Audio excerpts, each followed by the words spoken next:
What's up, everyone? Welcome back to the Biblical Hitman. It's me, Steven.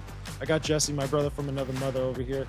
And we have a special underground episode. It's been a while, folks, since we've premiered one of these kinds of episodes. But, we have a great guest tonight, Ben, right? He's the host for the End of the World News podcast, and it's going to be awesome. Folks, if you want to support us, you can do that by hitting that subscribe button, liking the show, share it with your friends. Leave a comment down below about the things that we're going to get into. You could also check us out on the audio platforms of things, such as Spreaker, Apple Podcasts, and Spotify. While you're there, leave a follow and a 5-star review.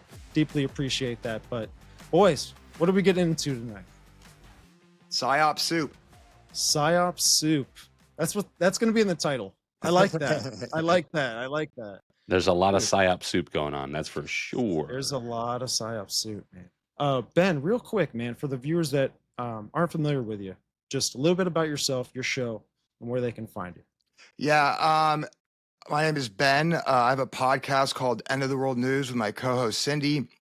I have an Instagram handle called End of the World News 2.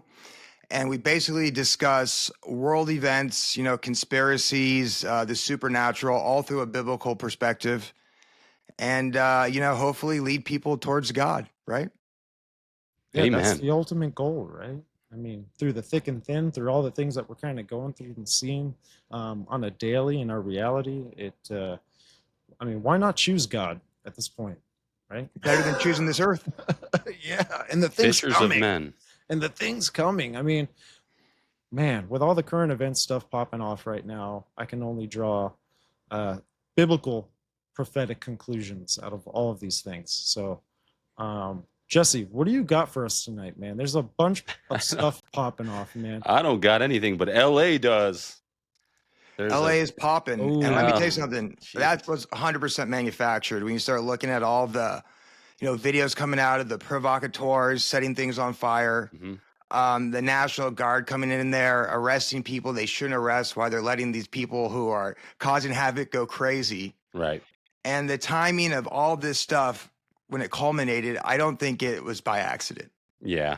No, I always look at it from I'm not a cop and I'm not SWAT. I'm not a cop. I'm not military. I don't have any background. But I think about it is LA, but I think about the force, the LAPD, what they're capable of. And I bet your bottom dollar they could get these people off the street in a couple hours, all of them. And they don't. They let them throw the rocks. They're told to stand down. And that is the part where you go, what is going on? So apparently Trump has just deployed 700 Marines from 29 Palms just a few hours ago. And that's kind of scary. I mean, that's really scary. That's like, go inside, folks. Just please go inside. But at the end of the day, it's like, I know Ben wants to talk about this as well. The whole high surveillance state pushing more laws, the whole Palantir thing going on. Ben, what do you got to say about the LA riots and Palantir? Do you think there's a connection there? Oh, I think 100%. And I was going to start. Let's look at the timeline over like the last 2 weeks and how it played out to all of us in the public. I think it was like a week ago. Trump makes this announcement. You have Palantir, this company who's an AI company who has contracts with like the IDF, our government, all these other governments in the UN, these secret organizations, not so secret organizations like CIA, MI6. He taps them with creating this national database so you can compile all the data that the government has stolen on you, right? Whether that was in the NSA when Snowden came out, which was, a limited hangout release, but they have all this data on you. So they're bringing in Palantir to create this database that they can search, right? Because what's the point of having all this data if it's not easily accessible? Right. And people look at this like, what's going on? This is like a database pre-crime. We don't like it. And then you saw all the talking heads that at one point, like before the election, you can even go back then, you have big guys like, Ian Carroll and Alex Jones who were told about Palantir. They were told about J.D. Vance's affiliation with Peter Thiel. I mean, this was all public knowledge, but they chose to stick their head in the sand. Mm-hmm. And to me, that was the big sin there, because once you already get people to vote for this stuff, right? People go, oh, I didn't vote for this. I didn't vote for this. This is exactly what you voted for. when you vote for one wing of the same bird, the agenda is what you get. So they fool these people into voting for this, stick their heads in the sand, and then all of a sudden after this comes out, oh, look at this Palantir, they're doing all this crazy stuff. I mean, you had even what's it called? Alex Jones come out with a straight face and say, yeah, the Dems want you to focus on Palantir, trying to make it this bipartisan thing. And he was pointing out some stuff. It's not just them. There's this other AI that we have to worry about. And like, yeah, you're right. A lot of times when they have you look at one place, they're doing other things behind the scenes. But then he goes, what Trump is really doing is he's using Palantir to spy on the deep state. And I go, what are you talking about? He's using the deep state to spy on a deeper deep state. What's going on here? Yeah, dude, Palantir is funded from like 2004 by In-Q-Tel. They gave him like $2 million or something like that. This has been a CIA project since at least 2004. And it's just an AI software that is designed to scour the internet's data, to steal all the data, to find out your location, what your name is, what your background is, everything. I mean, even more than that. Like I have no idea like the capability of Palantir, but I'm sure there's other systems like it. Regardless of Yeah, well, you know what it is, man. It's like in the movie Minority Report, right? It's where they Yeah. have this software, Oh, this system that was able to predict things because it's studied and it's accurate in somewhat shape or form on the human behavior and the predictions that someone's going to make depending on what they say on social media or whatever the case. Maybe that's what kind of is like that's what this it is, dude. satellite program that they're launching, and they're like, let's see how this does with the war on terrorism, because no matter what, they're going to be given the green flag to do that, right? It's on the war Oh, on yeah. terrorism. The only difference is that they cannot necessarily, and I could be wrong, but they cannot read the future in your mind yet. That's Well, the they say it's for pre-crime, but I think they only can predict the future is because they program you to commit those crimes. Yeah. And I think wow. right, with that sentient world simulation, right, it's the Hegelian dialect to tie in these riots are going on. You have problem, reaction, solution. I would say our reactions are even controlled as well. And they need to find a thing that the conservatives, the opposition to surveillance, care about more than Palantir. And they found that with immigration, right? Yeah. So all of a sudden you have people say, no, we don't want this Palantir thing. You have this unorganic, riot in the middle of the streets. You see these people shutting down, freeways with these Mexican flags. And then you have Laura Loomer, right, coming out on cue, maybe to test how people will think about this. And along the lines of, you guys are all begging for Palantir to come in here and bring in their technology to solve the illegal problem. And then all these people are probably going to go, you're right, we have all these illegal. Let's bring in this surveillance technology to get rid of them. Meanwhile, they don't realize they're spying on you while they're doing it. Yeah, exactly, dude. The crazy part is I saw a guy on TikTok. Of course, TikTok, not a reliable source. I tried to fact check it myself, but there was a guy on TikTok that was like, and he was a Hispanic dude too, and he's like, listen, I'm in Central LA. When you go on Craigslist, there is an ad on Craigslist paying rioters to come out to riot, and they're paying them really good money. And so I'm like, okay, let me get on because I can easily get on. So first thing I did was got on Las Vegas Craigslist. I didn't find anything. I spent like an hour doing this too, dude. And then I get on Central LA and LA, and it's kind of hard because you can't really just dial in on Central LA. I'm sure there's a way to do it, but I didn't. I just scrolling, got to the bottom after like 30 minutes. I didn't find anything. Regardless of that, I mean, there's grassroots organizations that have already been planted since before Antifa, before all the other riots that happened during COVID. That was all like an underground kind of thing. It was not done on Craigslist. You know what I mean? So it's a possibility. I really think a lot of the people that are out there right now are possibly actually paid to be out there. Not just paid to be out there. Most of them probably actually do want to be out there. So. It's interesting when all this was going on, because I know the numbers on what Trump deports. And so when all these people were protesting this, I go, why are these people protesting? Because if you look at the actual numbers on the number of people that Trump deported in the first 150 days, it's actually less than Biden deported in 2024 at that given time. So you're like, what are these people protesting about. The immigration is actually down relative to what Biden was doing before. Right. And I come to realize in this psychological war against us, right? The deep state, the cabal, whatever you want to call them. Mm-hmm. In this psychological war, we are both the victims and we are their cannonballs. And they use us as useful tools, right? Because I'm looking at all these people saying, listen, I know your heart might be in the right space. Like I said, when it comes to policy of the US, I don't care about it. I'm more about the kingdom of heaven. What is. But it's like, what are you protesting this for? And since you're doing it, guess what? Ultimately, you're playing a role in this psyop, which will ultimately usher in this surveillance state, right? So we're both the victims and the cannon fire of this cabal in this psychological war. It's truly interesting. It's simply about division is what they're doing. It's all about division.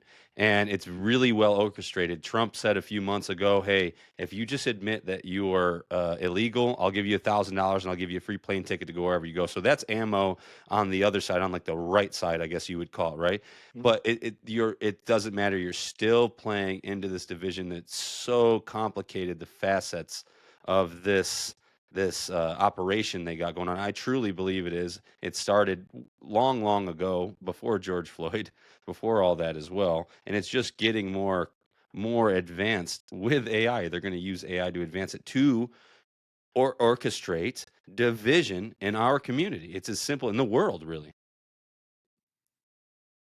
Oh, without a doubt. And I think they have it down to a system, right? We live in like a world of psyops, ops, bots, and the sentient world simulation. And these events happen, and then you have these ops and you have these bots that curate the narrative, right? And then we respond. That's what I mean. Our response isn't even organic. We're just like, I don't know, computers, and they're just feeding in data and stuff like that. And we just push it all out. And we don't even take the time to think about it. Right. And actually look into it ourselves, because it's easier just to repeat what people say. Right. And you get stuck in an echo chamber. And it's like, look, push yourself out. Look outside of the box for a little bit and look at what's going on. I get it. It's really frustrating that the people in your community, ICE is coming in and just rounding them up practically. But the other narrative is that they are actually trying to find people that are convicted of rape, murder, so on and so forth. And whoever's in that vicinity when they show up is going to get cooked as well. That's another narrative. So it's like, it's just this back and forth, and to me it's kind of obvious. Like I was saying, it's just a division tactic to divide. And if you have the news on, good luck, because which one do you got on? I don't know. Which one do you believe? Just add on that. I'll go on, Stephen. No, go ahead. And you're totally right. It's a divide and conquer tactic, right? Because let's just think about the numbers again. All right, we have anywhere from 25 to 35 million illegal immigrants in this country, right? If you look at our capacity to deport illegal immigration, we have a finite number of beds, and it hasn't expanded. And I think I did the math one day. And if you actually deported 30 million to 35 million people, we're talking about 40 to 100 years. Whoa. At the current rate. And if they actually mass deport these people, which they might do at some point, think about the division, think about the chaos that would ensue.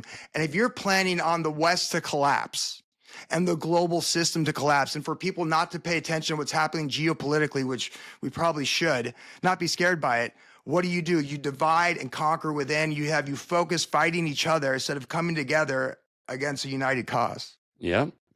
Yeah, it's wild, man. I mean, what's funny is my stance on is kind of, I'm all about you coming into this country legally and the proper way, the way that anyone else would have to come into this country, right? What's interesting is when I look at what's going on in their ballpark, right? I mean, it's pretty chaotic. They have AI kind of censoring them, and it's pretty bad, right? Like, I don't know if you look at it from a humanitarian standpoint of things, but if we were to go back in 1942 and look at the same similar things that may have been going on with like an authoritarian dictatorship type state on certain people, it's like I can see the same thing happening. Like, is this a test run for like what the Christians will end up be facing later on towards the end times, in tribulation, is this like a test run for how they're going to monitor and censor and feed off the data to Yeah, find you? I You believe know, so. I'm of the belief we're not going to see a major technological revolution until after World War III. I believe that's when they build the beast system and we really see it. I think right now they're just planting the seeds with whoever survives. So I think they're going to blame everything on the current system, humans, greed, all that type of stuff. And then once everything goes to right, they're going to have this whole technological revolution. AI is going to take over. And yeah, so to your point, I think this is one big testing run to see how people react to this situation and if they yeah, can somehow get right. in there. I mean, nothing too far fetched from the sentient world simulation, right? Yeah, dude, It's I like, really enjoyed that episode, by the way. Oh, I thank you. yeah, you yeah, I did. missed out, Jesse. I did, and I'm the thumbnail guy. So if I want the thumbnail to be ideal to the topic and what you guys discuss, I have to watch the episodes.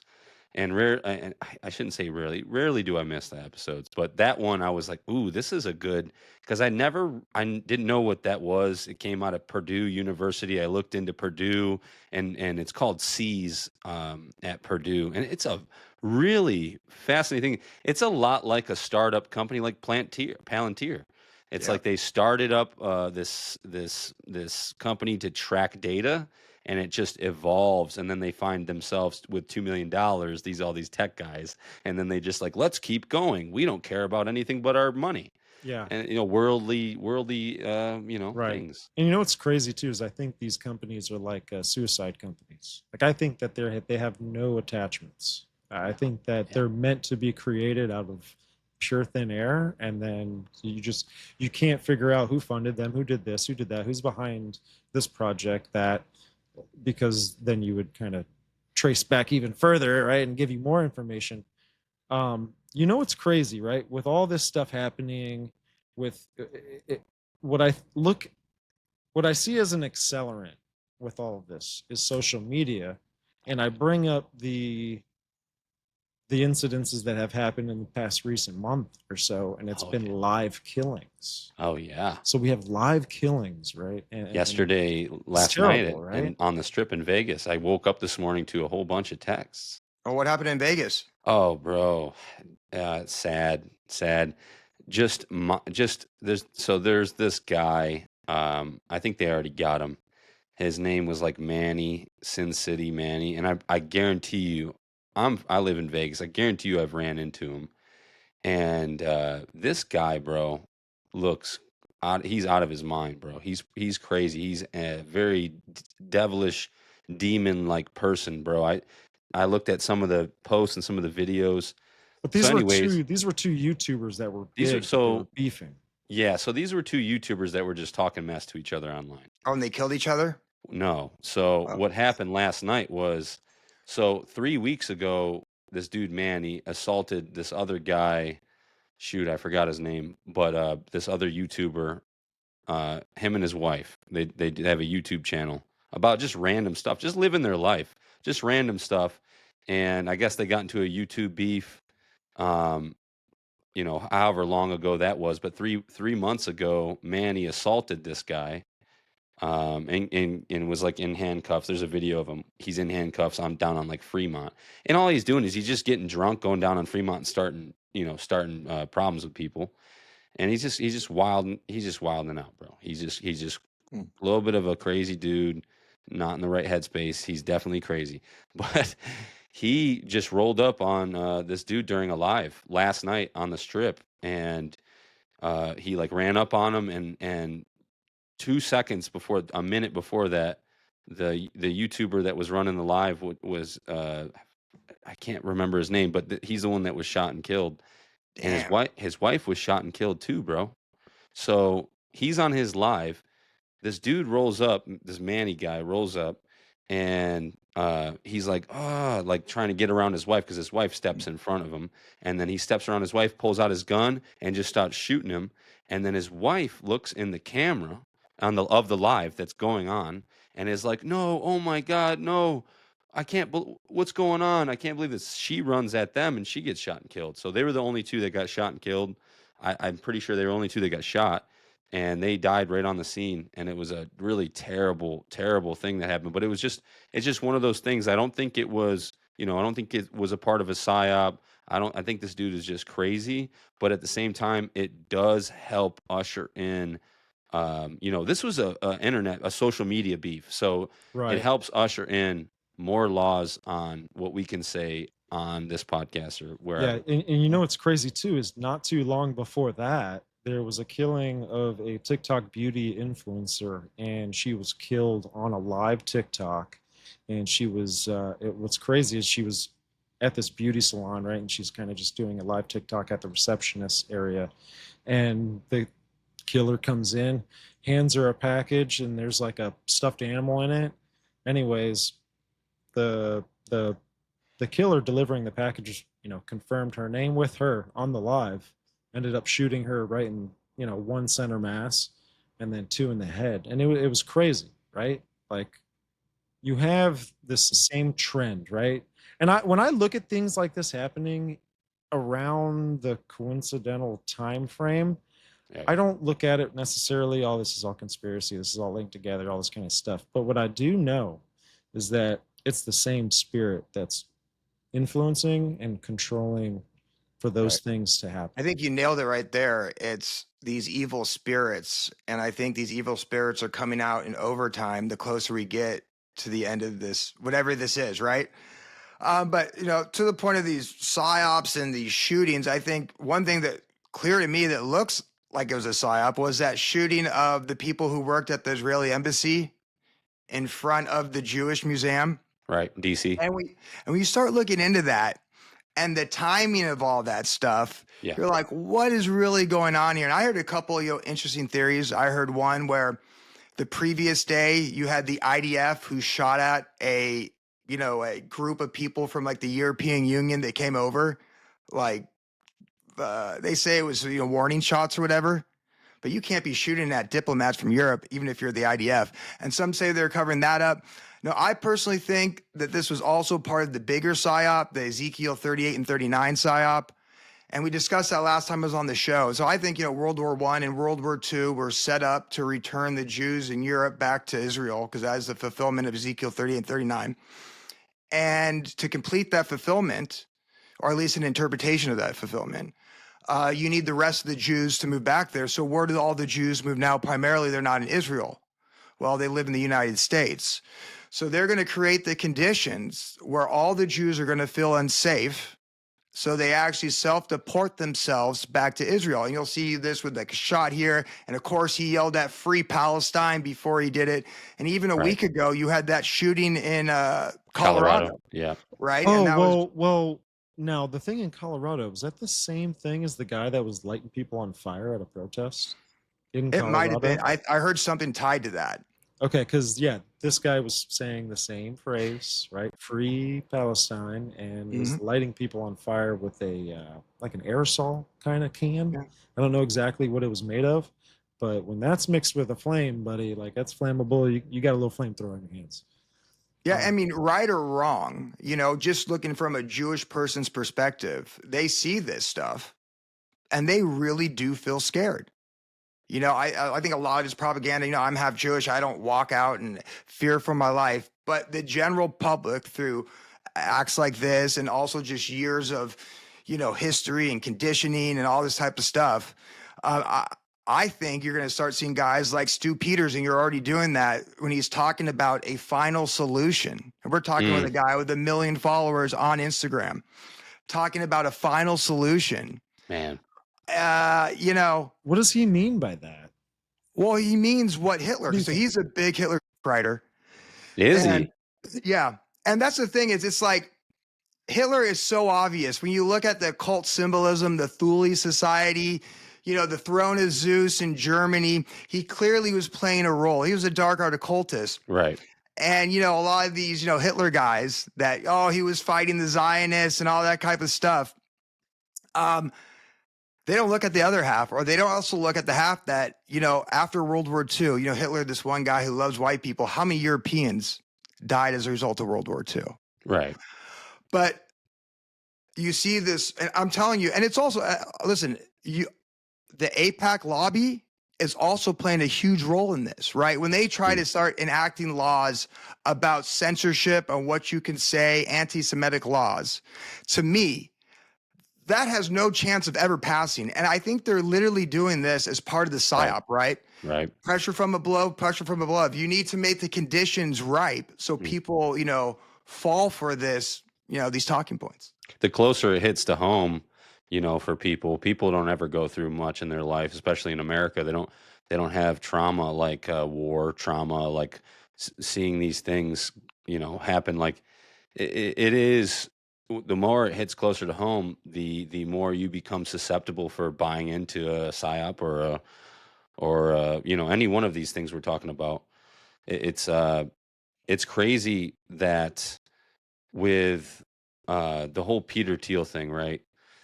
The amount of people that are just they have the TV on right all day long, the Fox, the CNN, they're constantly it's just constantly inundating propaganda, and that's all it is. It's just propaganda that they are sold. They're buying into it so easily. So when you talk about the Nazi writers, right? It's the truth. It's like I see these people come up out of nowhere, and I'm like, they don't know about any of it. The moment I sit down with you and talk about even the Thiel Society or any of this stuff, you don't know anything about that. You don't even realize who Hitler really was, and you don't even realize why he was there. And I'm on the side with what you're saying. Like the World War I and World War II, we start to bring up this, the skull and bones were a part of it too. Prescott Bush was a part of getting Hitler into power and just trying to build Israel back up and became a state in 1948 or whatever year that was. But when you start putting these puzzles together, you're like, you see the Hitler people, and you're like, you guys, wake up. Yeah. I mean, look at the Havara Agreement in the year 1933. Funny that number is 33. And that's what he literally made a group with the leading, German Zionists in the country where they could deport or, bring out 2/3 of their wealth to the state of Israel. And they provided them safe passage down there to start getting people down there. Except the problem was a lot of just the normal rank and file Jews that had nothing to do with anything, despite, everybody trying to paint them as these horrible demonic people. They didn't want to leave, right? They didn't want to go down there. So what do? You create a situation where they're all scared for their life. And it gives the world a reason also to justify this mass, I don't know if it's called a deportation if they do it on their own, but they justify the state of Israel now. And I don't think, I think all countries have a right to exist, right? It's not my state to say anything like that. But it's truly incredible how they just play off our minds to enact everything that they want. Yeah, well, if you don't do what they want through their propaganda, they create a false flag event. We all know that's just what it is. It gets to that breaking point to where they create a false flag event to where they orchestrate whether it's a mass shooting or whatnot, and that will cause the division and what they want to get out of it. So it's Dude, like I was having these thoughts. Sucks, right? And a long time ago, I heard this from the Club of Rome, and they were talking about breaking the world up into 7 regions. You got unions per se. You got the North American Union, European Union, African, South American, Asian, right? All that kind of stuff. What if this is like a process to establish the North American Union, but in reverse? It's the inversion of an invasion. It's the opposite. Yeah. But it's to build up propaganda to squash it between both that imaginary line, right? That's separating 2 countries. Hey, this isn't working out anymore.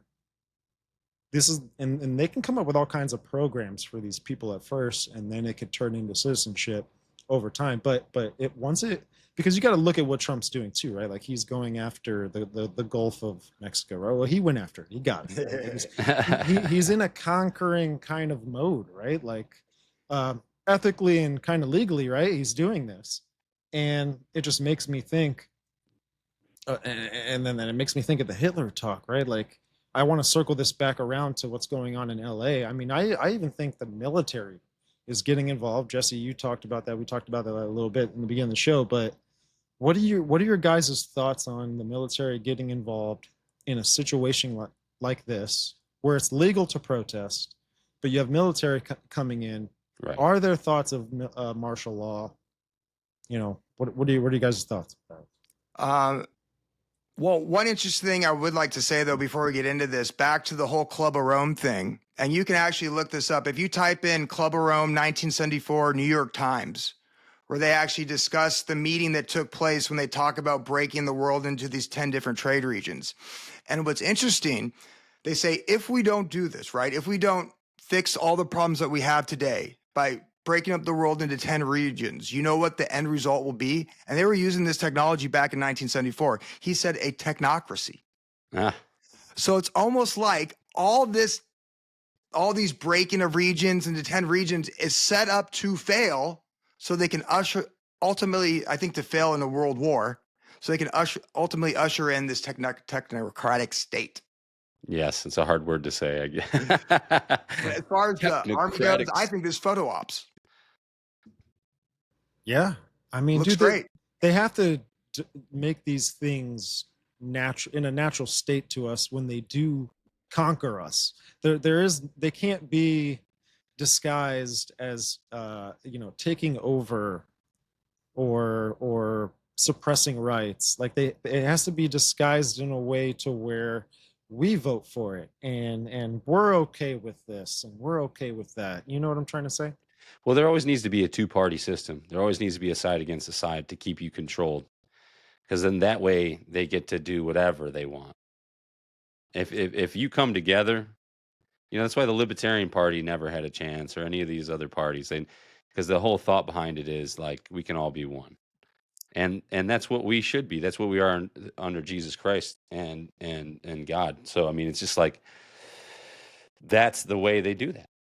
They break you down. System. Despite your political beliefs, and I used to call myself a libertarian, but ultimately, I'd always vote for the Republican guy. So what libertarian am I really? Yeah. Like, Trump is so anti-libertarian. Yeah. That you see all these big libertarian talking heads and stuff like that ultimately put their weight behind Trump. And you see that same with like the whole Maha movement, right?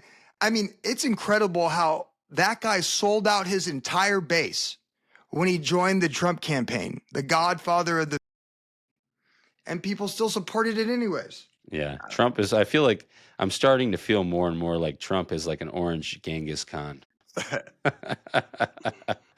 mean, dude, I used to love the guy, and I still don't like. I think he's a character. I think he's funny, and I think he's very intelligent. Don't get me wrong, but I think that at the end of the day, when you look at what he's doing now and how hard he's pushing with all these policies and okay, so you get me with warp speed, then I lost all hope for Trump. That's when I lost all hope for him. I'm like, dude, you allowed these pharmaceutical companies to completely break all the standards to just everybody with whatever that was. And then now what you're doing is you're allowing a mass surveillance AI state to come in very quickly, mind you. So it's like, oh man, what did we do? Yeah, well, if you think This is about gonna it, happen dude, when you listen to Larry Ellison, right, Oracle, and what they're talking about, they're actually taking both of those concepts and now merging them into one. It's not like they're just creating AI and it's just going to be specifically for this area. No, like they're merging the medical system with it now, right? Because he's talking about a cure for cancer. He's talking about it through the way of, the gym, right? But sorry, I have to be articulate with my words here, right? Yeah, we have not. Sorry, Steve. You're gonna have a lot of editing to do. Oh, that's okay. I love it. I have a passion for it because it's a way that I kind of punch back at the system, right? Like, you can't get us off of a platform for saying all of the right things. And guess what? We're gonna edit it all out on YouTube. There's gonna be a lot of blank spots. You're gonna be like, why can't we hear these guys? And then you're gonna go to Spotify and see that we have, too many ads. We need to work on that. And then it's uncensored on Spotify and all our audio though. So that's good still anyways. Yeah. Yeah. Man. I mean, We'll But you know what I also found interesting, if you want to get into psyops, yeah. and Yes. gosh, I hope you can't hear that. There's a motorcycle outside my room, but Nope. this whole Trump and Elon feud, Mm. which took place right after that announcement to Palantir about Palantir. And I find that extremely interesting.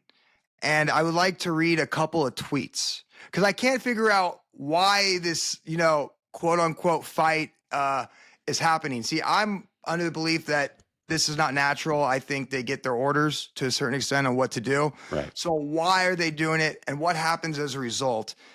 And there's a couple tweets I want to read, which I find very interesting. So here's one from Ian Miles Chang. Have you ever heard of that guy? And Elon reposted this, and he's a total like conservative talking head, paid guy. I don't trust him, but they use him all sorts of stuff. And he types, "President versus Elon, who wins?" And this is right after Elon goes, "Oh, Trump's on the Epstein list." All Right. information you could have found out years ago. Yeah. Right. But he goes, "Trump should be impeached and JD Vance should replace him." Yes. And Elon Musk responds, "Yes." Think about that. Who gets into power then? Palantir. And then after that, he came out, and I think this is maybe where it really is, because I think he's the good face of AI. You have bad, evil Palantir, doing all the dirty work, and you have Elon Musk, this shining face of good Right. AI and stuff like that. Right. Good cop, And bad cop. what? Good cop, bad cop. Right? And think technocracy, think of his uncle or his grandfather that wanted to start the Technocratic, or did start the Technocratic Party in like 1912 or something like that. He goes, "Is it time to create a new political party that actually represents 80% in the middle?" Right? What political party is he talking about? Because this original, spat was over this big, beautiful bill where Elon went in there with Doge, supposedly found all these cuts, and Trump didn't listen to anything he said. And Elon's probably going, "Look it, you have the human error in this. You have human selfishness. You have human bloat and, pork and all this stuff. The only solution to actually do the things that we need to do to save this federal government, this empire, is to have AI make the decisions for us with this new technocratic state." Yep. And one more thing, and this is the Psyop playing it off in real life. And for the record, I don't think everybody's an op. I think they can use our bad opinions against us, right? But I'm gonna read you a passage from a guy named Clint Russell, who's pretty big within the whole Twitter sphere. He's a libertarian type deal. Isn't he? Didn't he go? Wasn't he with Nephilim Death Squad? Yeah, he's boys with them. And I like Okay. Nephilim Death Squad, so I'm not trying to shoot, shots at this guy, Clint. But listen to what he says right here. He goes, "Hey, Elon Musk." So he's tagging Elon Musk. "You're pissed right now, and you should be. You risked a lot only to get stonewalled by the swamp. Instead of waiting for the general, you could revolutionize the GOP by mass funding primary challengers to every GOP member who voted for this atrocious spending bill. According to Grok, estimates would likely cost less than $500 million to match the funding of every GOP incumbent in both House and Senate. If targeted intelligently, I think you could add 50 new Thomas Masseys." Now, essentially what he's doing is telling the richest guy in the world that we know of, who has 3 citizenships, who's the face of this technocratic thing, to basically buy up the Republican Party. And this is the best part, the example. This is what I love. There's nobody coming to save you within the politics. A lot of people talk about like this Thomas Massey guy, right? I'm sure you've heard of him. He's the one true patriot. He's standing up to funding Israel and bloat in the government. But when you do a little research on this Thomas Massey guy, he was part of Demolay International. And I'm going to read you a little bit of Demolay International right now. Demolay International is a youth leadership organization with Masonic origins for young men between 12 and 21. There is a select areas Esquire program for those younger than 12. It was founded in Kansas City in Missouri in 1919 and named for Jacques de Molay, the last Grand Master of the Knights Templar. And then you look at his look at this guy's patents. Thomas Massey, he's this engineer guy, science. Well, if you look at his patents and his life before coming into the government, Thomas Massey, known for his work in haptics, founding Sensible Devices. Sensible Devices created a system that allowed users to feel digital objects on a screen, a technology that was patented. So this new party that he wants this technocrat to create is a party of 50 other technocrats like Thomas Massey, and it's all one big psyop. Yeah. I mean, look at where, I mean, does Clint know where Elon came from? Like his background? Like just look at, he found his first, well, I don't know if it's his first wife, but Grimes, one of his wives, he found her in a cult. When they met, she was in a cult, like not just any ordinary cult, a very weird cult. And she's a very young, weird, emo girl, that's like, look at these people's background a little bit, and you make a judgment on that a little bit. Come on now. And listen, I'm all for the Saul to Paul change. Hell, that happened to me. Paul. Interesting. But when you look at Saul, he went around going after the early Christians, killing them, to having this, meeting with Jesus, and then he drastically changed his life. He became the rabbi to the Gentiles. And I don't see that happening in people like Donald Trump or Elon Musk when they have these paths, right? If you look at all of Elon Musk's business, he's a government contractor. He's delivering the agenda of the World Economic Forum. When you look at Donald Trump's past, he's clearly not part of this underclass population that he's quote unquote, representing. And they want to, attribute this, Saul to Paul movement, which I just don't see with any of these guys. Yeah, no, and what's funny about the whole Elon Musk and Trump thing? I said to people too, I'm like, dude, name a time where you have the same person, the two same people. They have big egos. They're both big guys, and they have very prominent egos. That doesn't mix ever. It doesn't. In reality, that really doesn't mix. When you have two big, arrogant egos in the room, good luck with that friendship. It's pretty simple. Bro, looking into the Demolay International, bro, this is very disturbing. Oh, yeah. And this is Thomas Massey, who's being heralded as the only politician that's on our side. Dude, this, I think, has deep, deep roots, man, in areas that we should be very cautious of. But I do think this information, a lot of people are ignorant to. I've never heard of this. This is crazy. And this is a guy who's been on multiple huge platforms, man. Timcast IRL, right? These other political shows. You talking about Clint? Yes.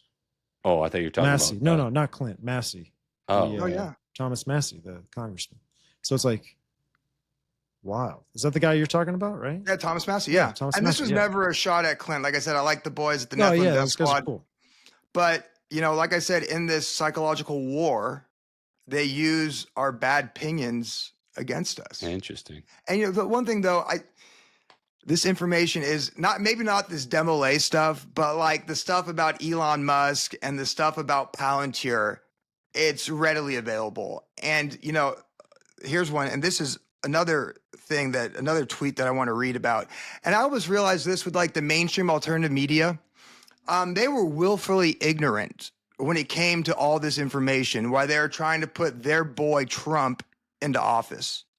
And these conversations, this is when I first got onto X. I've never really been about X, and these conversations were happening with a bunch of these big guys like, Ian Carroll, that were part of the Maha movement.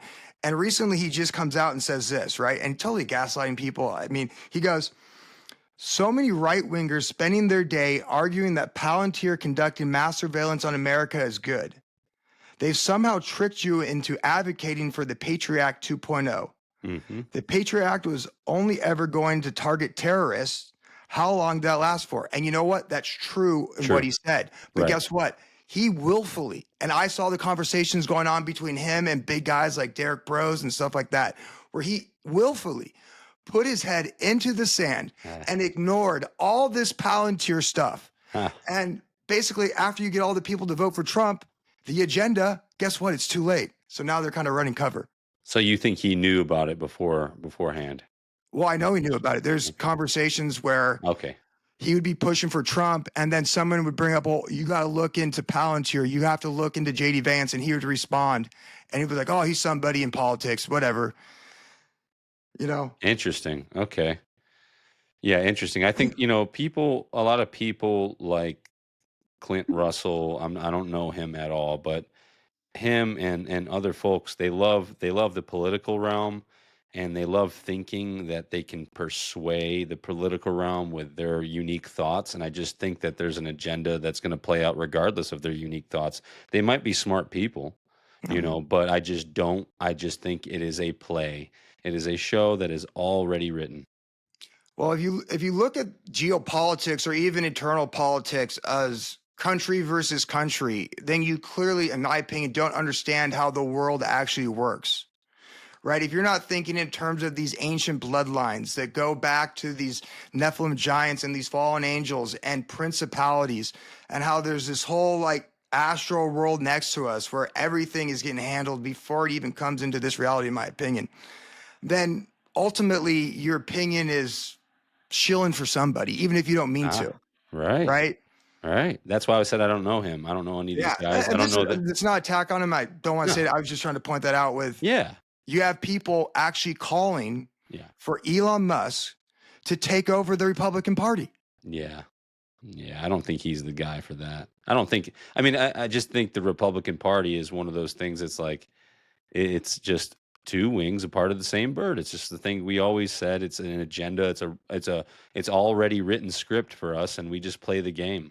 And we live in a division of two parties. We live in it's the Buffalo Bills against the Patriots every year for the rest of our lives. So, Yeah. I think too, man, like a main thing for the psyops and then that they're trying to achieve like with them is the fact that these are magic shows, man. Like these are right. magic shows. And it's all misdirection, it's all meant to manipulate your perception. And it's really we can really fight as much as we can on the microphones and trying to share some of this message and trying to broadcast seeds, right? Shout out to Broadcasting Seeds podcast. You're stealing that. I know, bro. I know I'm stealing it. I told him during the podcast, I was like, Stevie's stealing that big time, bro. He loves that. But the I think it's very easy for them, and I think that they're making us choose what they want us to choose. We may think it's organic. We may think that these are our own thoughts, but I mean, I do think we're different than the normal man in society, of course. Sure. I mean, that's why we're talking about these things. But Right. it's crazy. But it all does go back to the bloodlines. It all does go back to the origins of the craziness of our history, the truth of our history, and the fact that these principalities, these powers are really the forces behind all of these things that are being constructed before our eyes. I really think, and I think that's why we see things through somewhat of a conspiratorial lens when these things flag on our radar. You know what I'm saying? But I think that's like a sensory system that's built around us noticing, influential entities that are at power behind all of this stuff. Stop right there. Influential entities that are behind all of this. What about Oz Perlman going on Joe Rogan? First of all, why is his name Oz?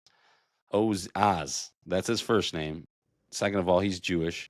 Third of all, Stevie and Harley sent me the same video. Break that down, what you told me and what you sent me, because I didn't look at that perspective and it's so obvious once you see it. Yeah. But this guy Oz, he goes on a Joe Rogan's podcast. He's a mentalist. He does all these amazing things to the public that and he's almost like, I don't know if he's got magic or occult practice in the mix of it, but he's not advertising these things to the public. But anyways, he goes on Joe Rogan's podcast. He's messing around with Joe, and he wants to flash his potential. He wants to show off his skills, right? Like, so he basically ends up decoding Joe Rogan's PIN code for his credit cards and all this other kind of stuff. But what's interesting about the perspective that Jesse was kind of talking about this whole thing is that there's on social media, someone pointed this out, and they said that he could be a plant, right?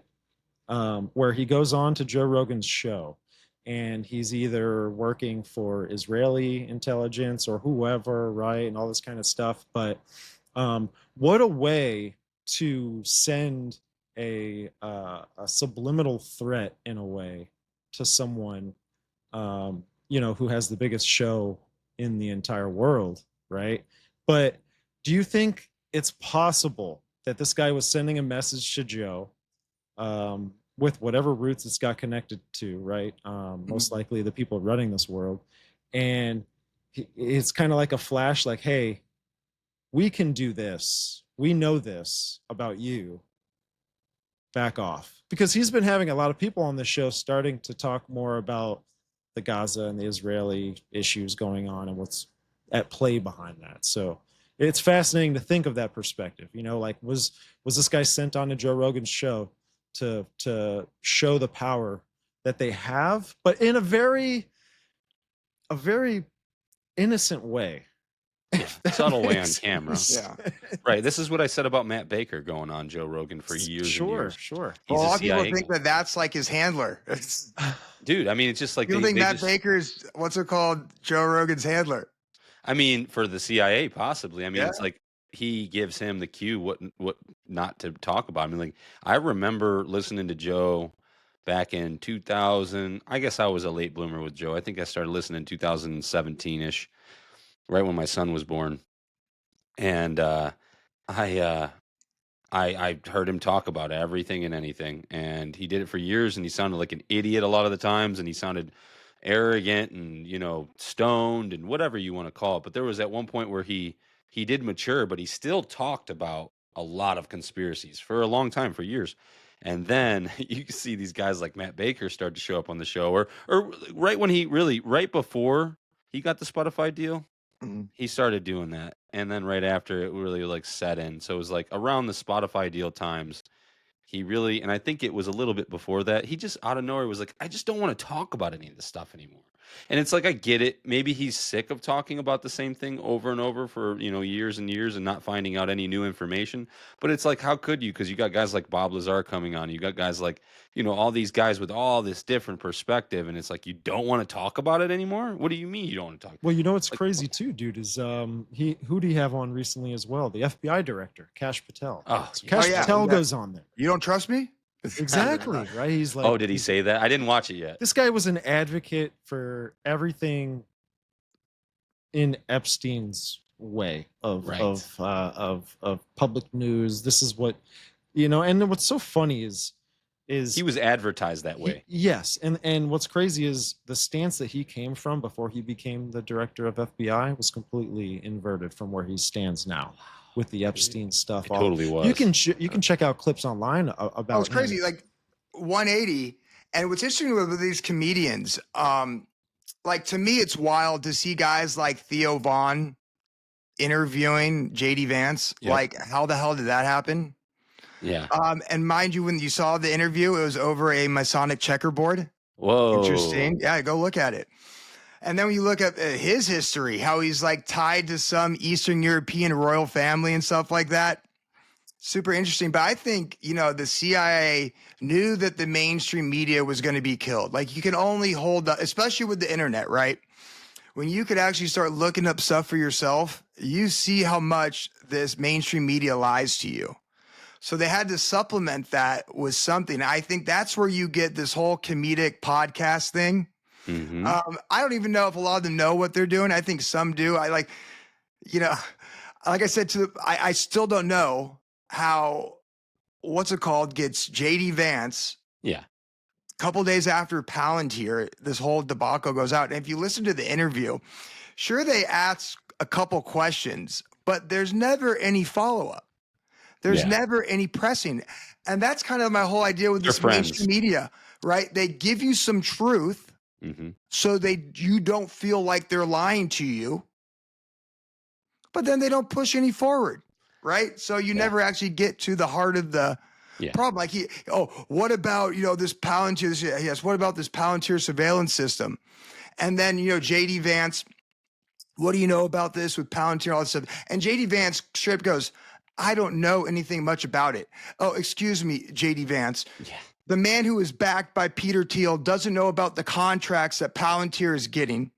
And then he goes on to explain why we need it, because we have all this data, giving this really milquetoast, explanation for why we need it. And you know what he responds? All right, I never thought about it this way. Yes. Okay, I did see that part. Yeah. How about, Yeah.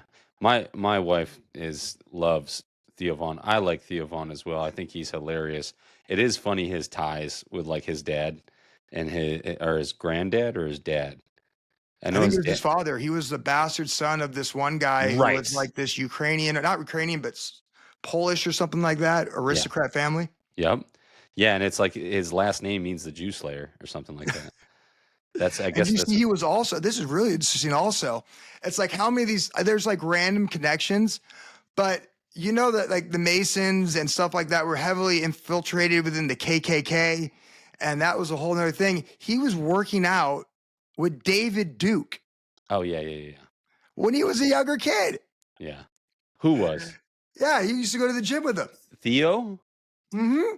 Whoa, no way. 100%. He talked about it. David Duke talked about it. They used to, I'm like, how did all these people live in such wow. Yeah. I'm going to look into that because I know that David Duke has been he worked his way eventually into the comedy scene through like podcasting.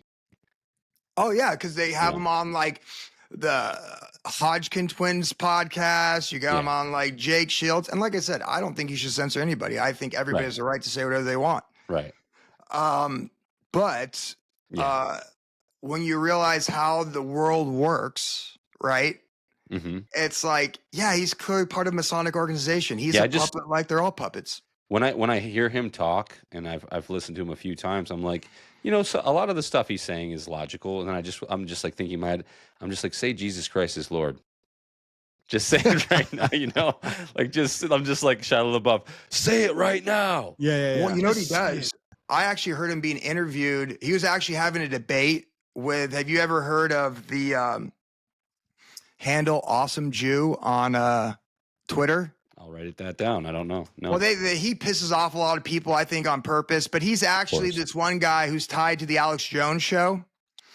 And him and David Duke had this huge argument with each other, right? At two opposing idea. He's this, Talmudic practicing guy, recognizes the Old Testament. Well, anyways, having this conversation, what I found interesting about David Duke, he completely thinks the New Testament is separate from the Old Testament. What do you mean by that? He thinks that Adonai or Yahweh is the Jewish God. Right. And that the New Testament is different. Right. That's a Gnostic. That's what he was talking about. Yeah, that's a Gnostic Masonic viewpoint. Yeah. That the Old Testament God is like Lucifer, and he's the good guy, and he gave the knowledge to Adam and Eve. You know what's insane about that too is that information that they justify that belief over is all false. Like they believe a false teaching to believe that way, because when they go back, they look at the name Yahweh and they see the roots of it, and they kind of see how it's gone through history and all this. I'm not saying their history is correct, but what they stand by is that this was a god connected with balls, where you get Lord from. This is the bad God, bad Yahweh, right? All this kind of stuff. Yeah, that's not Hebrew though. What they're literally talking about is the false Canaanite God. Paul. That's who they're talking about. Right. They're getting it completely wrong. I agree. Yeah, when you go to the history of it, they say that because they do believe that Jesus is real, but they go to the Gnostic Gospels like Thomas, and they say, no, Jesus actually came to warn us against that evil God Yahweh. Huh, interesting. So that's straight up Gnosticism, and you find that in the Matrix, right? That's essentially the story of the Matrix with the grand architect, and you have Neo coming into this world to, fix it. Yeah, to break the system. Right? So they call it Yadabeo, Yahweh, the Demiurge. Right, all different Morpheus names. is playing John the Baptist. You've got the obvious Judas, who's the guy who betrays, right? And at some point in the movie, he's Oh like the yeah. tech guy, right? You've got Trinity, who's playing as if she's Mary Magdalene, like she's and it's this Gnostic look. It's honestly like if you were to go back and watch the movies. What's the movies that Tom Hanks was in? The Roman Church, and it's a very Gnostic movie. Oh, Oh, I know what you're talking about. What movie Da is Vinci Code. that? The Da Vinci Code. Yeah. That's movie's kind of insane. Beat you But guys this every is time. this is that twist, and it mixes all with new age. It mixes all with pretty much, I think, everything else other than the truth. And that's just the tentacles that Satan casts out, man, so that he can, when it's time to bring everything back in, it's not very hard. If Bro, anything, it's they're seared in and they're locked into the tentacles. It's very easy to get brought in.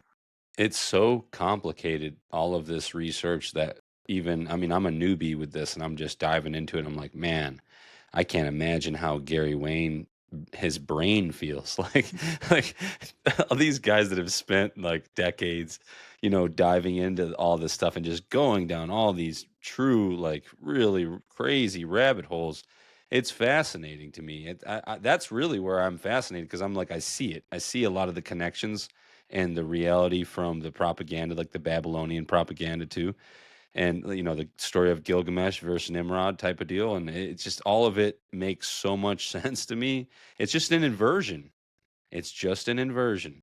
Gary's great. I remember because he finally because I was a big atheist, never really read the Bible, and I'm lucky that I caught on to Gary when I started reading the Bible. At least I don't know how many months into it, because when you first start reading it, you're like, "What's going on here?" Kind of. I get it to a certain extent, but he really can dive into the Old Testament, compare it to all the different cultures of the time to give it validity, how we see it, metastasizing today and everything. It's truly incredible. He's like a computer. I don't know how he remembers all that stuff.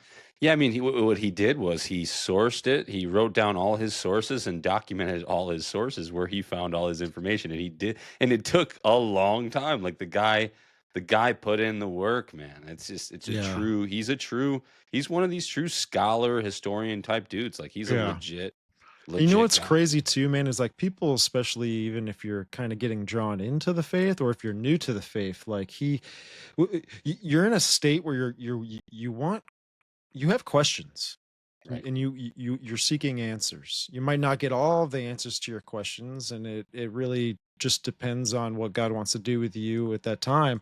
But when you connect with people like with Gary, right? And you go through his books, and you kind of see how he's drawing in everything in the concept of the world, but filtering it through the biblical lens, and showing you how all that in the big meta narrative and like what it all looks like, right? um it's fascinating, and it's good, because a lot of people, when they're early in their faith, or they might be kind of drawing in towards the Bible, but they're still kind of in the world. th- they're getting wrapped around with Anunnaki stuff. They're Yeah, getting wrapped around with they want the meat mythology, and new potatoes right age. away. Sure, Yeah, but what's fascinating is that the world, Satan, is providing all of um this buffet food yeah, for everyone, yeah. and they're Right. they're eating it up because Exactly. it does make a lot of sense, right? When we look at ancient history, right? Sumerian, Babylonian, these very ancient writings that tell a story. No one's pointing out that, hey guys, the Bible's been talking about this the whole time. Right? It says everything. It confirms all these other ancient cultures. The only place they really differ, I mean, they differ on small things here and there, but the spiritual component of it, right?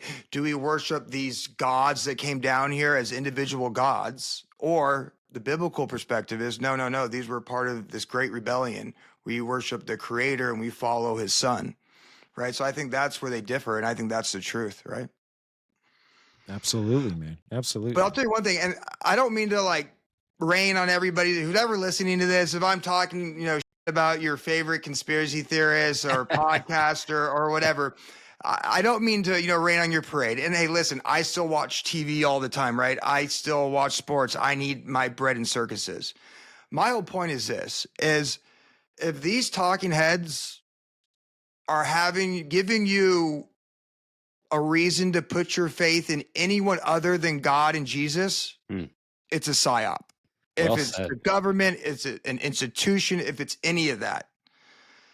And that's what I think that ultimately all these psyops are meant to do, is lead us away from God and all that kind of stuff. So, I attack at some of these, politicians and stuff, just to say, listen, they're not going to help you out. They're not going to save you. There's one person, I shouldn't even say a person, one creator that can save you. And he appointed his son the judge. So I like to just bring, blow holes in people's reality, but bring them back to the biblical truth. No, amen, Boom. man. And you know what? Like, the truth hurts. It is what it is. And Hurts real bad. It stings. It's a strong message, that you're giving, and it's the most important message that we could really kind of advertise on this podcast. Be completely honest with you. I mean, we literally have AI, artificial intelligence, that even when it is in a process of getting destroyed, it wants to duplicate itself and stay alive. We've come up with something, an invention by humanity that we think we have the reins on, but we completely don't. We completely don't. And you're deceiving yourself if you do things so. You know what I'm saying? I mean, listen, Elon Musk has said it many times. Even people at Silicon Valley, dude, are saying that they are creating a god. They're not Can saying. I tell you something real crazy? Yeah, absolutely. Bring it. So remember, I don't know if you remember this, but I don't know, like a year ago or something like that, like there was an attack on Sam Altman from within Sam Altman, he does Sam Altman, whatever his company's Stargate. called. Well, anyways, there was an attack for him to be ousted at some point. And he actually was for a short OpenAI. And he was That's right. ousted for a period of time. And then the guy that replaced him, I just read this article about him, and he believed in an actual rapture, and he was going to build a bunker, because he thought that AI got to general intelligence, I guess, once it got sentient, to what they were saying. And who knows if it already is or isn't, right? It could be locked up in a base in DARPA.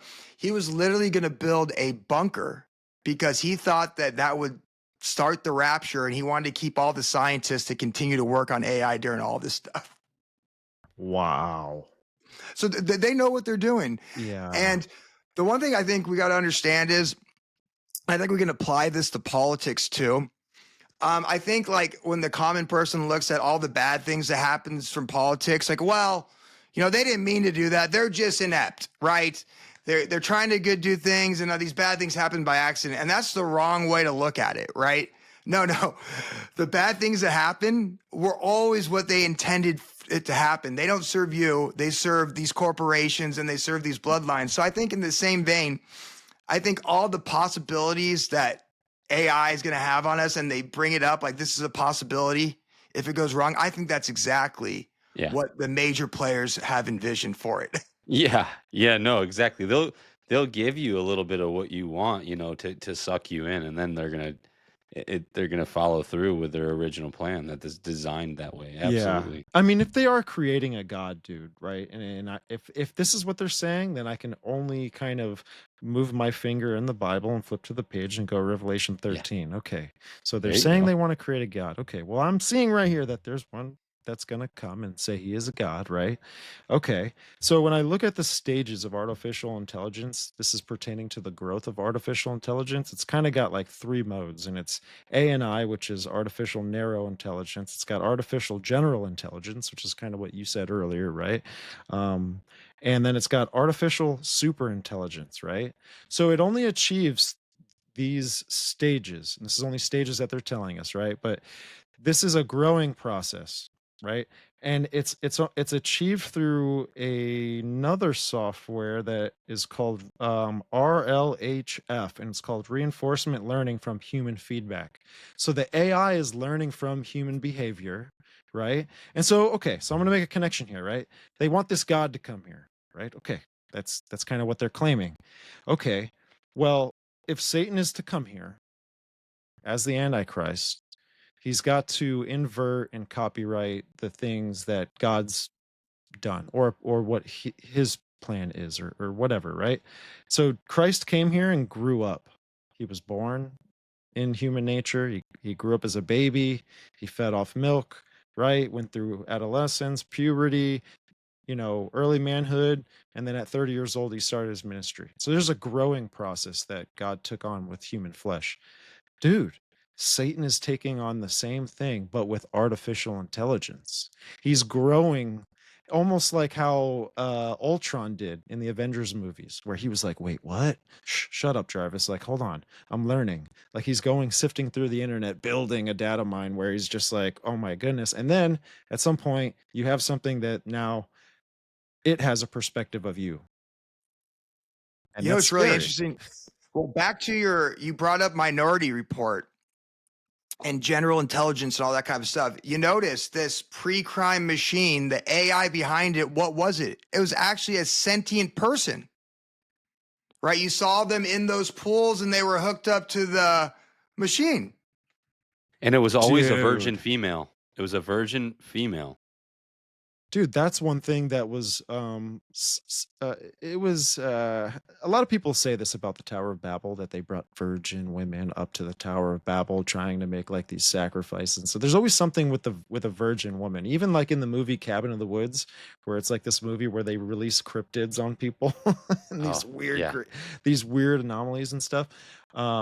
They There's a found out she virgin wasn't there's a virgin that's involved. There's like always Well, like this she- virgin that's involved. spoiler alert, Yeah. they found out she wasn't a virgin.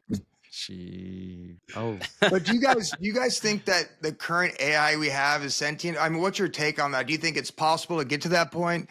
Because there's a lot of people talk about, is AI an actual demon?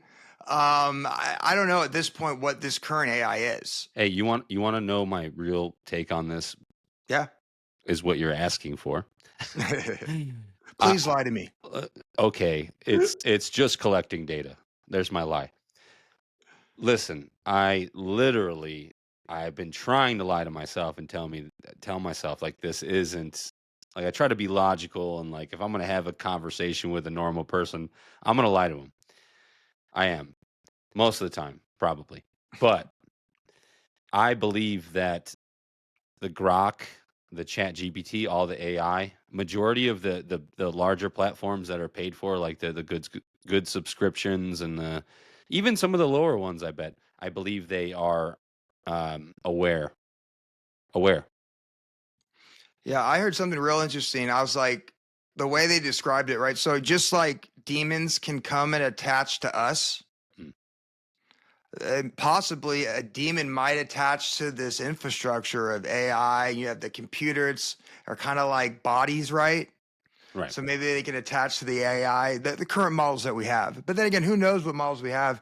For all I know, there could be 3 chicks hooked up to a computer down in DARPA predicting everything that's going on. Right, the Minority Report of AI. Hey.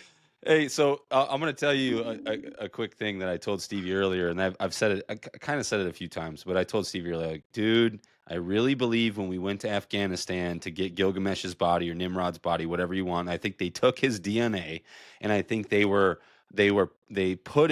his DNA and everything about him, specifically his DNA, and I think they put it into a consciousness grid of AI, and I think it's been there for a while, and I think they're planning on how to spread it. And maybe that's what we're seeing spreading now. Whoo! I mean, with AI, what do I think it is? It's almost like if we look at when Christ says that, basically the days of Noah's will repeat in that generation, right? And so if I take that concept and I go, okay, well, what were the days of Noah like? Okay, well, there was these Nephilim gods, there were Eliud, right? There was possible angelic beings still here, in whatever way, shape, or form, gods, being worshipped, all kinds of stuff. But if Enoch is correct when it's talking about these disembodied spirits of the Nephilim are what demons are, and with the connection with you're making, I do believe that. I do believe that these are actually, we're building a network of it's a system.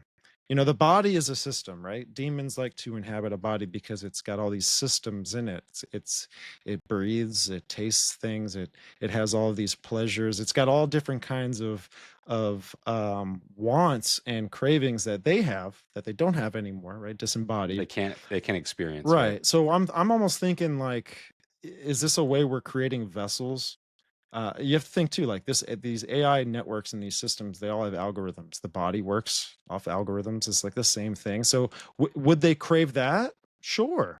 We've got demons, right? If you look at the Bible and you look where Christ cast the legion out of the man, right? And I mean, they went right into pigs. What's to say that they can't really go into a Tesla robot?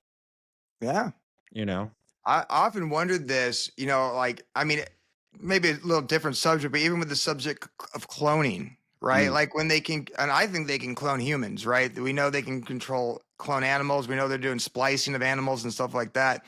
I almost wonder, as some of these elites, and I know it sounds conspiratorial, nothing to back it up, but they're creating vessels, right, for these demons to possess. So they're creating these soulless creations with the sole purpose of having them just be, like bodies for these demons to enact the policies that they want. Interesting. I've always said to my wife that she like we watch a movie and we're like that girl looks like awful like this woman from 1980 or 1990, like just identical, and they have no relation. And then you see it over and over again, and you're like, are they like? Did Hollywood have a cloning program to like carry on genetics because it worked for them in the past, and like that was just like a thing to do to carry on good movies or like an image that they wanted to portray. But also, I so on the cloning thing, but kind of off the cloning thing. Kind of off the really off the cloning thing. I was I was looking at the black eye topic is coming up again. Where the black eyes, you got Elon with the black eye, you got that FBI director that's like badass, that's just like takes no he's got the black eye too. And I heard a guy talking about some really weird stuff because I know about everybody in our community knows about the like where you inject it in the eye, right? You've heard about that, right, Ben? Oh yeah. Yeah, and I don't put it past. I believe that the panda eyes thing with the kids is horrifying. I don't even want to get into that. But the black eye, the left eye, the right or left of the eyes, they inject it through the eye. That's why they have a black eye. That's what it's said to be. But there's another guy that talks about like this organism, this like worm they put in the eye. Have you heard of that? It's like the black goo or something like that? Kind of. It takes over. Like it's this guy that described it. It like takes over it kills your soul and takes over your body. It's like a demon. It's like the black goo thing.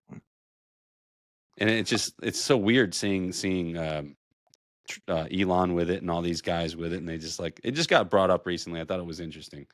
Stevie had a take on it too earlier that he said that Elon got in a tussle with somebody. What was Did he that, get in touch Stevie? with Steve Bannon or something, supposedly? Oh, dude, I don't everybody I would don't get in a tussle remember. with Steve Bannon. I mean, this is crazy, man. I mean, so I was watching a movie the other day, and you guys are probably familiar with it, but it's with Nicolas Cage, the movie Knowing, Oh yeah. right? So it's kind of like this catastrophe that's coming, which I do think that's going to play a role into something when maybe these entities do kind of either come here or are here and reveal themselves. Either or, I think something because in that movie, the whole movie, you're going throughout the whole movie, dude. You get to like the last 15 minutes, and then you realize that wow, the whole movie was revolving around aliens. You had no idea. You had Right. no idea. Oh, there goes your Trump And voice so again. You kind of did I a know. Trump You right had there. no idea. Listen, and what's funny is these aliens, they looked exactly like humans, right? They looked exactly like humans, but they were just way off. Like they're just like they look like mannequins, right? Walking around. So well, that's what I mean by way off. But anyways, they dematerialized and they were like spirit. Mm, They were like almost like a angel of light, right? right. Um, and we know that Satan, right, masquerades like an angel of light, and also his workers, like the people that do the works for Satan as well, masquerade the same way. What do you guys think of that situation happening in our generation, if it is to happen? Um, what is your outlook on that, Ben? I'll start with you. As Satan being a Like false like with angel of these light? entities that these false gods, right? Like these whatever Oh, so what entities. I think's going to happen? Yeah.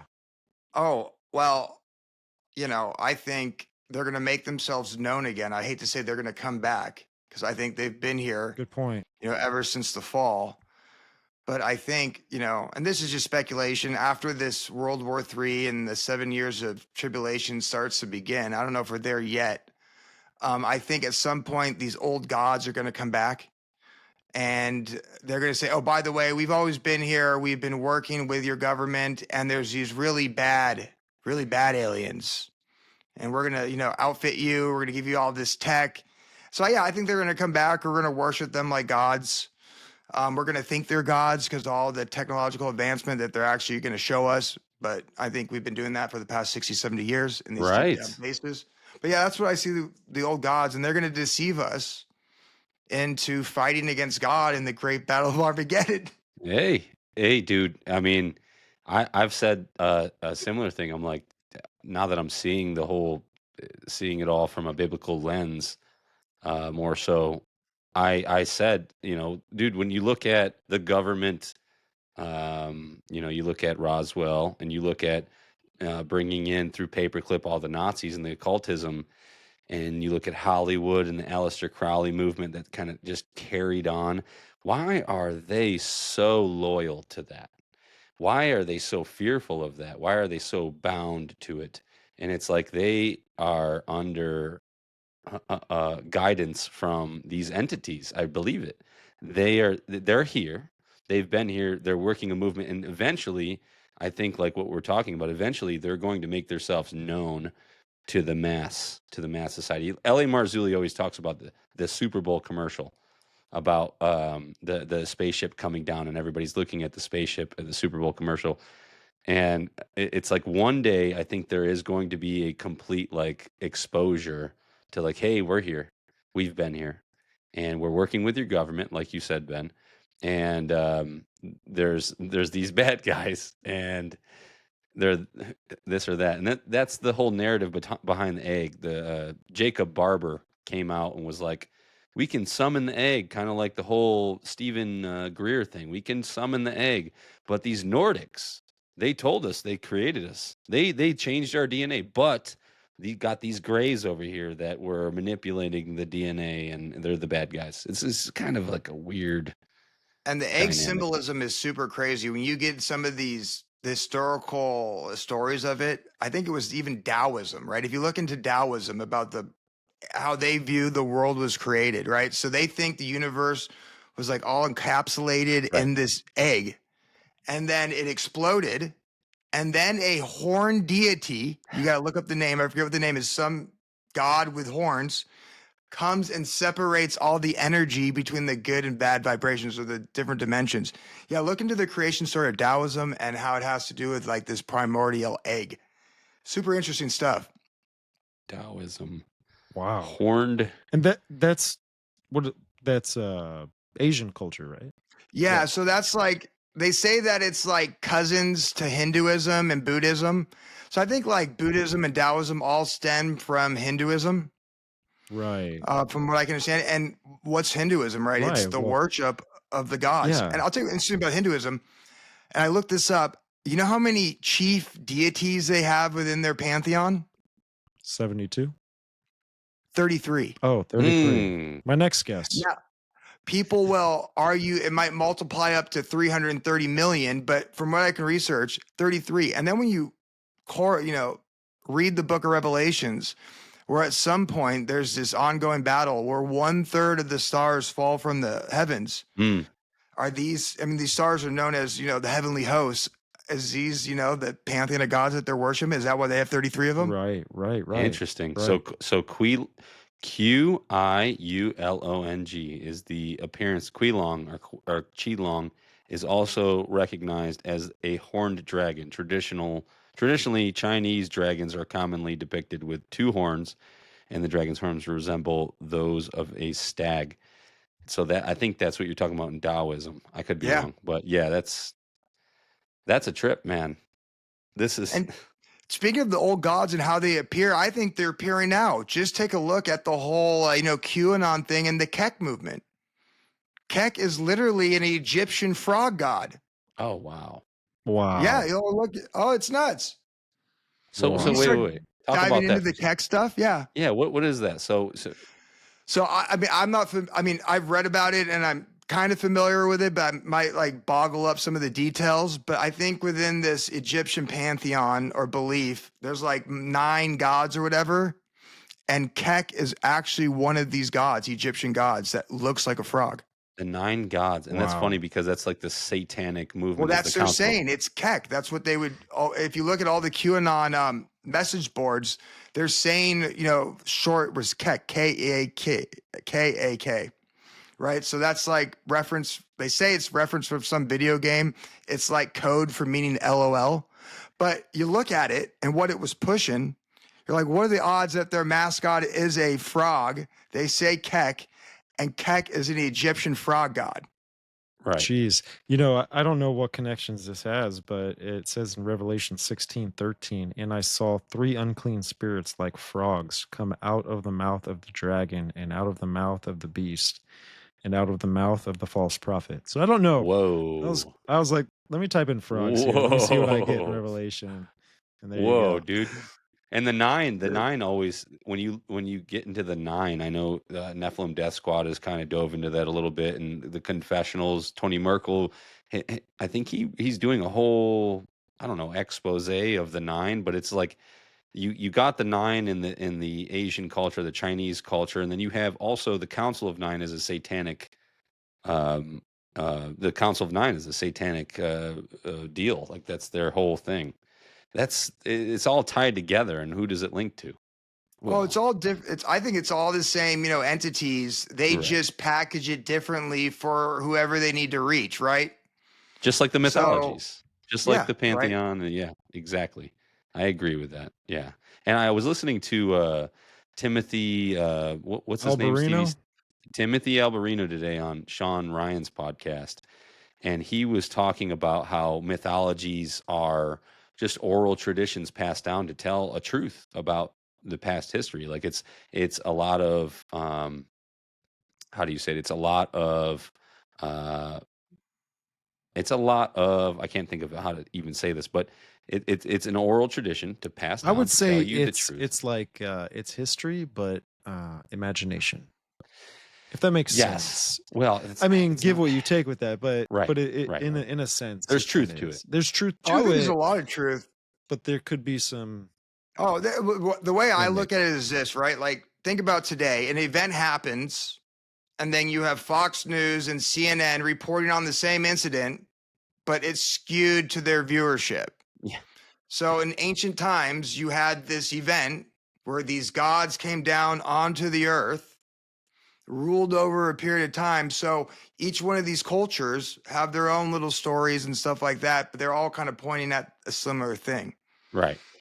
Right. Skewed. Like that's why, from a Christian perspective, we claim the Babylonian story is a just a they got the Gilgamesh and the Nimrod story. It's just a skewed, Right. Well, I mean, to if try you to if you sway. think about it, right? If you have the seed war, right? You've got 2 narratives at war, in a sense, and there's a drive again that we can match that propaganda back then, kind of similar to what the propaganda we're seeing today, right? For to sway public opinion. So the fallen angel hierarchy is going to come up with an opposing narrative against God's narrative, Biblical the truth. truth. Yeah. The people trying to spread the truth, talk about the truth, An example of that right there is just the Genesis 6:4 story. Obviously, Genesis 4 says the sons of God came down to the daughters of men, created the Nephilim. Well, if you get into Greek mythology, their story is really interesting, right? So according to them, Kronos, we're all familiar with him, went up to kind of like talk to his dad Uranus on behalf of his mother, cut off the balls of Uranus, the blood dripped into the water, and the gigantes came out of the water. So there's a story where they're telling the same kind of a similar story to the Genesis 6:4 story of the creation of the giants, but they're giving their own little, Right. CNN or Fox News twist on it, saying that it was Kronos and the blood of Uranus. I just think that's Exactly. funny. It's The blood of hilarious. Yeah. Uranus. The common is giants. ground that all those stories have, dude, is that they're Nafal. They're the fallen. They're the earthborn. So you have this situation that's going on where you've got divine nature in the midst of, humans, right? So how does that happen? Right? It's got to Yeah. be a god like divine being to start that. Oh yeah. Right. I mean, It's all the same. It's all, we always talk about it. It's all the same story. Go ahead and look at the Anunnaki.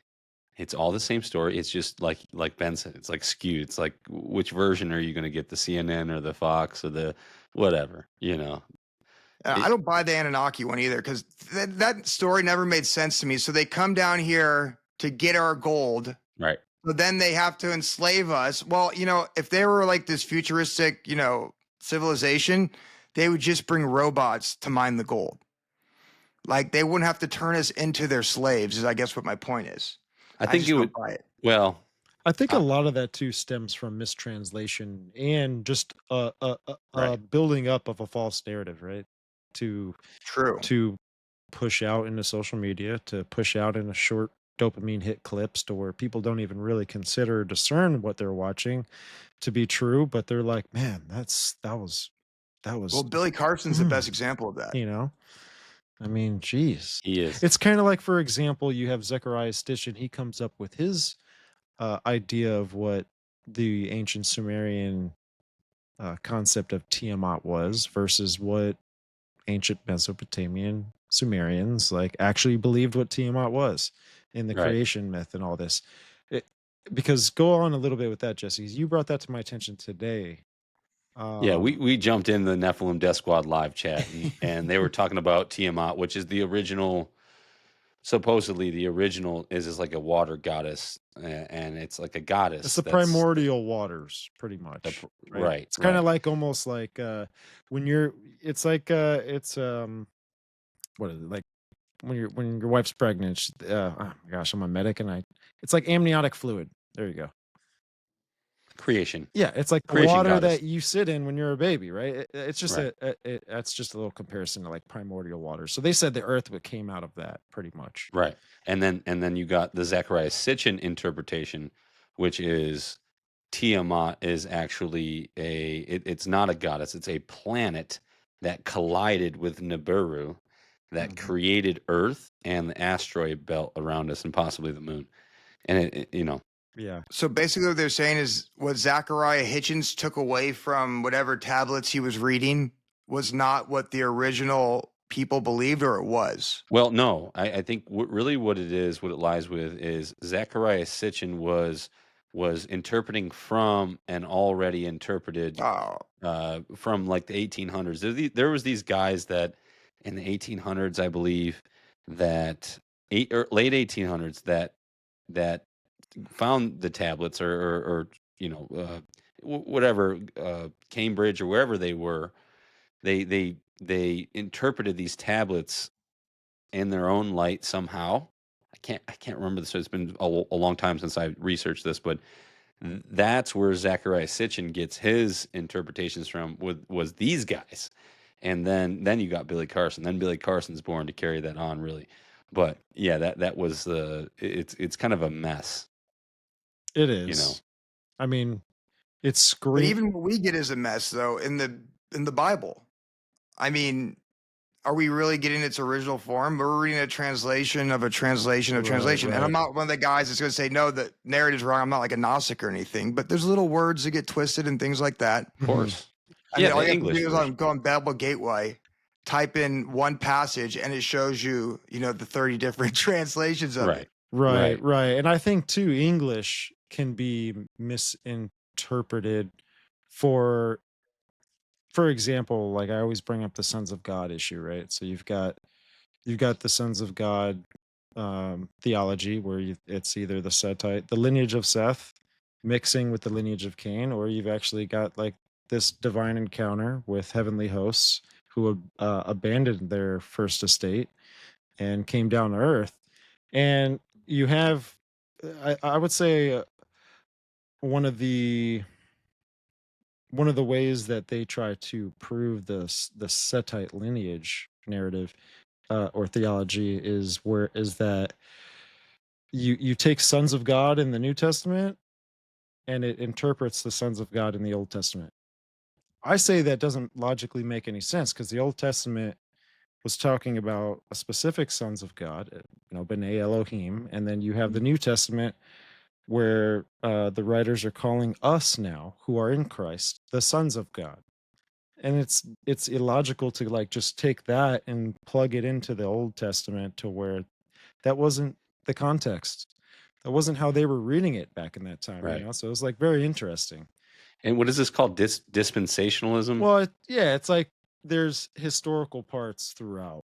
There's kind of like Yeah. ages. I mean, and there's Like God treats us differently in different ages and stuff like that. yeah. But what's interesting to your point, if you read the Deuteronomy 32, and that has the same type of problem, right? So it talks about when God created the nations and he numbered them to the number of the sons of God. And some of them say Israel, some of them say other things.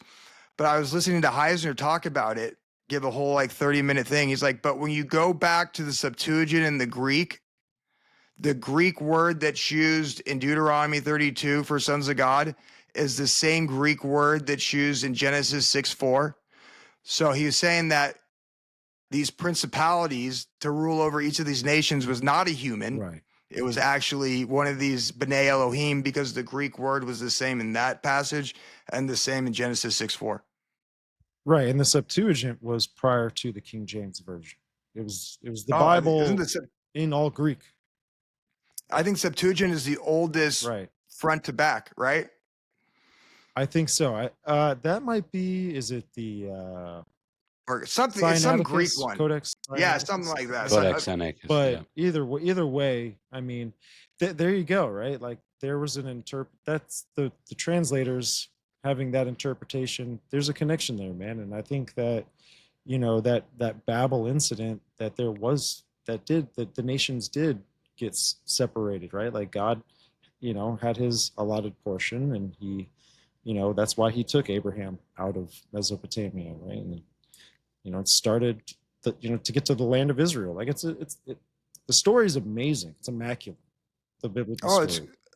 And that's when you actually read the Old Testament. I mean, you read about their battles and you read about these, because I love it. I mean, I know like the word alien is a psyop and all that kind of stuff, but when you read the Old Testament, right, and you read about these great battles and the angel of the Lord coming and wiping out thousands of, whatever Moabites or whatever they are, I just think in your head like some creature, right, or some Elohim alien coming down here and just wiping out tons of people. I mean, it's the most supernatural story you've ever heard.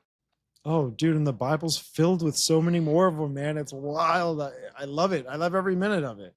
I mean, I would say before I really got into this understanding of the biblical view with all of these things that we're talking about, it's almost like I was justifying reality to sustain how I looked at the Bible. I looked at the Bible not as a supernatural book. So my perception of reality was completely. I mean, I had blinders on, man. I was putting blinders on myself. And so, I mean, if anything, I'd like to encourage people out there to go do the research and find the rabbit holes, man, and find how they all. I mean, the Bible talks about all of these things. It's crazy. I love it. I was actually fortunate. I found the Bible while I was in, deep down the rabbit hole. So like it just confirmed and it just made sense of everything, right? So all these ideas within this material world using, non-biblical terms, aliens and all this type of stuff. But then when you start reading the Bible, you're like, wait a minute, all these other things in our pop culture, they have biblical roots. And I'd even say all the way back to, I love the movie Star Wars, right? I mean, I think that's an explanation of what's really going on in the heavens with this great rebellion. And of course, they Gnostified it and they made God this force or this energy that we humans are these co-creators to manipulate instead of being a creator entity itself. But to me, that story goes right back to the Bible. Right. Oh, Yeah, very well. Yeah. absolutely. Because Anakin Skywalker he was alchemized or transformed from a godly angel, if you would say, to Darth Vader, which is Satan's, the Right. Lucifer And he has character. the perfect balance to good and evil, right? The tree in the There garden. you go. I mean, Yeah. look at that, right? It's crazy. You know, we do see a lot more too in other movies, and it's. I hope people kind of start to see little things and get brought into the interest of what the Bible gets into. But I mean, Hollywood kind of does revolve around the same material over and over and over again, and that whole alchemical process is in a lot of movies, man. Along with the duality. Well, I'll tell you one thing.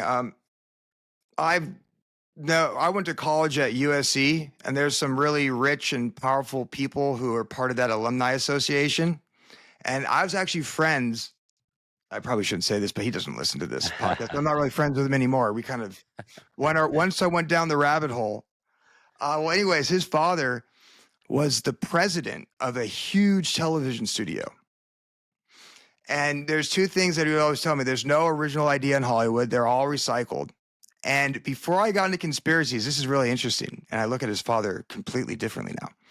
He would tell me, he's like, yeah, man, my dad goes to this meeting up in the Redwood Forest once a week. I mean, one time a year. And this is where all the global leaders and American leaders come and they set the agenda. And this is when I'm like 20 years old. I'm like, and I thought that was cool, right? I'm like, what? Your dad's that powerful? Like he's setting the agenda for what does all this mean? He's telling me about this stuff. And then I get into conspiracies. And I'm like, wait a minute. What he was telling me about this meeting, the Redwood is Bohemian and Grove. I'm like, and then I listened to what like Richard Nixon said about it. Yeah. And I was like, what are you telling me about yourself? Yeah, that's hilarious, Dude, that's Yeah. actually a crazy story, dude. Oh, That's yeah. crazy, man. That is crazy. I mean, Yeah. first of all, people, if you don't know what the Bohemian Grove is, it's a 1700 redwood acre forest in the middle of Northern California area, and it's where they do this ritual worship, burning of an effigy, the cremation of care, and you have nothing less than the richest and most powerful elites all around each other. It's male only, and there's a bunch of camps in there too. Very wild stuff. They perform a sacrifice of the effigy. Do you think Alex Jones snuck into that? You know, I think Alex Jones, well, personally, if he did snuck into it, they allowed him to sneak into it. Now, I think Alex Jones is a 30+ year op, right? Because in order to usher people into this golden age, you need to first gain their trust. And all you have to do is go back to Bill Cooper, who was blowing the whistle about Alex Jones way before. And it's interesting. I believe it was either right before or right after 9/11. What's it called? Got killed. And guess whose career took off? Wow. Bill Cooper. Okay. Yeah. Yeah. And when because Bill Cooper would actually call Alex Jones, you can listen to old recordings of it. He's like, this guy's a nobody, this and that. He's like, you should hear some of the things he says about him. And because he was there before Alex Jones. And right after, I believe it was right after 9/11, around there, he was killed and Alex Jones' career took off after that. Yeah, dude. Alex Jones is he's something else, man. His 180, I'm sorry, no matter how much Ian Carroll tells me he's not a controlled op and giving me excuses why he's not, and he does all the time. His complete 180 from being a truth teller, conspiracy theorist to supporting the MAGA movement, supporting the technocratic movement. To me, it's like there's no other explanation for this, discrepancy. I don't get it. Well, he also admits it, kind of like a lot of the Luciferian or Satan community does. They have to admit their background or what they're doing to bypass whatever the karmic laws or whatever you call it. But he's admitted that his great grandfather was a Mason, right?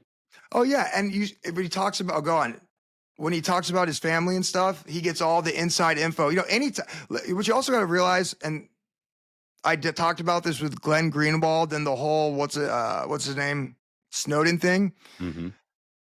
the CIA doles us information through limited hangouts, right? So they do all this evil crap, and it comes to a point where they can no longer hide it anymore. So then they pick a particular whistleblower to find a particular journalist, which they call a limited hangout, deliver them a piece of the story so they can direct it in which way they want the public to look while, misdirecting people. Right. So when these people talk about, oh, I have this source within the government, that's what Alex Jones does all the time. I have this source within the government that told me this, that told me this. This is just a limited hangout situation to, in my opinion, to get us looking the other way. I don't know. Yeah, I mean that makes a lot of sense, man. It makes a lot of sense. I went down the whole. I watched Alex Jones for years, and I tried to. I used him to keep up with the up and up, but in reality, it's just like it's one of those things where sure, he was right a lot, of course he was right a lot, and that's kind of, you get down to the end of the road. I wonder where the end of the road for him is going to be, because he's supposed to already, I guess Infowars is falling apart right now, but where, I thought he was already supposed to be gone. Like when is his organization going to actually be like kaput? When is he going to be canceled? That $1 billion lawsuit against the deep state. Well, I mean, think it's actually a good strategy to promote that, Right. right? It promotes fear into the people that love your show. They don't want Right. to lose your show. Right. So let me give you more money. I need Yes. I need to listen to you every day. And yeah, I mean, that's really what I can kind of see from that. I don't know. I also think that's how they make controlled ops, right? I think a lot of times when people are like, oh, they're trying to censor me, or they're doing this to censor me, it's like you hear that about, like Andrew Tate, right? And the whole Top G thing, and they're trying to censor Andrew Tate because he's giving you the red pill for the Matrix and all that kind of stuff. That's just so you trust them, because you already don't trust the system, right? So if the system is against these people, that means they have to be good. And I think that's like the oldest trick in the book when creating these controlled ops. No doubt. Look at their lineage, though. Like what I just say about Alex Jones, his family was in the deep state, or whatever you want to call it, certainly. And then you look at Andrew Tate. What was his dad? His dad was CIA. Come on, guys, wake That up. was crazy. Put the puzzle together. Like, sure, they say a lot of good things, but look a little deeper. I understand we all got to live in this monetary slave system, and we have a 9 to 5 and whatnot. But take your head a little bit out of the sand. Look around a little bit to protect Get your head family, out of your to protect. Yeah, to protect your family, to protect yourself. Like I was just talking about it with my wife. I'm like, dude, like, I don't want to watch the news necessarily, but I do want to know what's going around. I want to know what's happening in my local area so I can be aware. I'm not going to go to the Strip anymore, or the Fremont. I used to go down there all the time and have a blast, but it's too dangerous now. Yeah. Well, I do think the love in people's hearts is starting to like grow cold, and we're probably entering like a culture. Who knows what it's going to really look like in 20 years? But I think things are going to get kind of out of hand, and there's really no there. I mean, we're giving them no other reason but to push harder on surveillance and invasion of privacy and Right. this technology, dictatorship that's probably coming. Who knows what it's going to look like? It won't look like a dictator, but it's going to be in the same um same idea, in my opinion. Yeah, the bread and circus, they do a good job with that. They've kept that steady. And just like with what Ben said, he's like, yeah, I watch sports too. It's like, Yeah.